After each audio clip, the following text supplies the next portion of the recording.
तर जय श्रीराम मित्रांनो, मी तुमच्या सगळ्यांचा लाडका महेश अप्पा मडके पाटील. तर आज आलो होतो आपण चिखले या ठिकाणी. सगळ्यात महत्त्वाची गोष्ट म्हणजे आमच्यावर नितांत प्रेम करणारे विकास भाऊ यांना आपल्याला भेटून आनंद झाला. भाऊ या ठिकाणी यावर्षी राजकारणाच्या रिंगणात आहेत, तर त्यांना सहकार्य करा, सपोर्ट करा. त्याचबरोबर आपले सहकारी मित्र आमच्यावर नितांत प्रेम करणारे महाराष्ट्राचा लाडका पुढारी आमचे घनश्याम भाऊ या ठिकाणी भेटले. आम्ही आलो का त्याचं कारण काय तुम्ही मला सांगणार. तर त्याचबरोबर माझी छोटी बहीण आमची काजलताई पण इथं आहे. काजलताईला भेटलो. यांचे व्हिडिओ तुम्ही पाहताच असं. आमच्या पलीकडे ताई आहे. ताई तुम्हालाही नमस्कार. पलीकडे आमच्या घनश्याम दादाची आई आहे. आईलाही त्या ठिकाणी हायलाईट करा. पलीकडे बाबा आहेत, त्यांचे वडील आहेत. जय श्रीराम. जय श्रीराम. तर मित्रांनो, तुम्हाला सांगायचं आहे की आमच्यासोबत आमचे दाजी आहेत, इकडे माऊली दादा आहेत. आणि सगळ्यात महत्त्वाचं आज चिखलेला येण्याचं कारण आहे की महाराष्ट्रामध्ये भरपूर राजकारणी माणसं आपण पाहतो, परंतु राजकारणी माणसं फक्त स्वतःच्या स्वार्थासाठी, पोळी भाजून घेण्यासाठी बोलतात, गप्पा हाणतात, सोडून देतात. परंतु महाराष्ट्राच्या राजकारणामध्ये अशी काही इमानदार माणसं असतात, विकास भाऊ सारखे, की या माणसाचं राजकारणात येण्याचा काहीच उद्देश नाही, परंतु स्वतः त्यांचं अनाथ आश्रम आहे हे आम्हाला इथं आल्यावर कळलं. म्हणजे भरपूर माणसं अशी असतात की जे स्वार्थापोटी काही करतात, परंतु अनाथ आश्रम चालवत असताना समाजसेवा, देशसेवा, धर्मसेवा करतायत. म्हणून भाऊंना भेटून आनंद वाटला.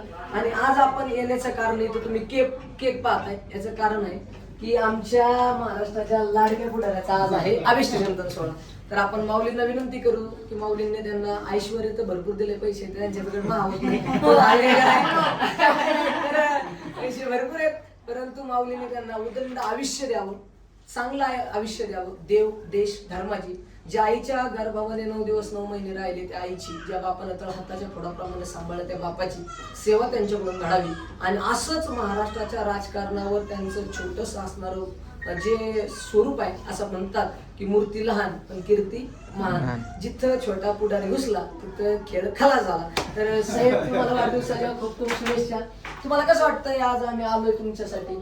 जरा 2 मिनिटं बोला आपल्या प्रेक्षकांना. नक्कीच, खरंच खूप छान वाटतंय मला आणि एका गोष्टीचा अभिमान वाटतोय, ज्यांचं खरंच मी नाव ऐकत होतो. म्हणजे आपले विकास मामा, आमचे मामाच म्हणतो डायरेक्ट, मी त्यांना सर म्हणतो, कारण तुम्हाला माहिती आहे पोरांची लग्न काही झालेली नाही, त्यामुळे आमचे मामातले. आणि आज खऱ्या अर्थाने अनाथ आश्रमाचे जे काही विकास सर सेवा करतायत, आज ज्यांना कुणाला आई वडील नाही, कळत नाहीत, असे विकास सर. आणि खरं एक प्रभावी राजकारण म्हणण्यापेक्षा राजकारण कसं करावं आणि राजकारण कसं असतं हे शिकवणारे विकास सरजी. आणि ते खरंच राजकारणाला आता उभा राहिलेले आहेत, राजकारण करण्यासाठी नव्हे तर एक समाजकारण कसं असतं आणि समाजाला, जनतेला काय विकास अपेक्षित असतो हे दाखवायचंय.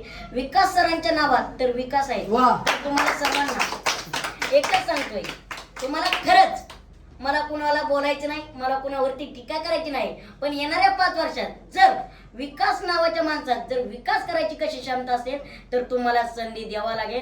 आणि आज जो माझा मान सन्मान केलाय, म्हणाल कसं आप्पा आप्पा म्हणाल तसंच आप्पा मडके, आमच्यावर प्रेम करणाऱ्या काजल शिंदे ताई, परत पुरुषोत्तम दादा, वारकरी संप्रदायातील हे सर्वजण उपस्थित राहिले. आणि मेन म्हणजे ज्या व्यक्तीचं नाव ऐकून होतो, ख्याती होती, आज मला प्रत्यक्षात त्यांना भेटायचं होतं, कारण मला बर्थडे आज आगळा वेगळा करायचा होता. विकास सर, त्यांना मी भेटलो. खऱ्या अर्थाने मनापूर्वक तुम्हाला शुभेच्छा तर देतोय, पण आज खऱ्या अर्थाने तुमचं जसं नाव आहे तसंच काम सुद्धा के. आणि तुमच्या कामाला माझ्या वाढदिवसानिमित्त मी तर तुम्हाला डायरेक्ट सलाम करतोय. खूप खूप शुभेच्छा. तर तुम्ही पाहिलेलं आहे मित्रांनो, आपण छोट्या पुढाऱ्याला भेटलो, त्यानंतर काजलताईला भेटलो, त्यानंतर आमची माऊली दादाला भेटलो, सगळ्याला भेटलो. तर तुम्हाला कसं वाटलं नक्की सांगा. कसं आप्पा म्हणन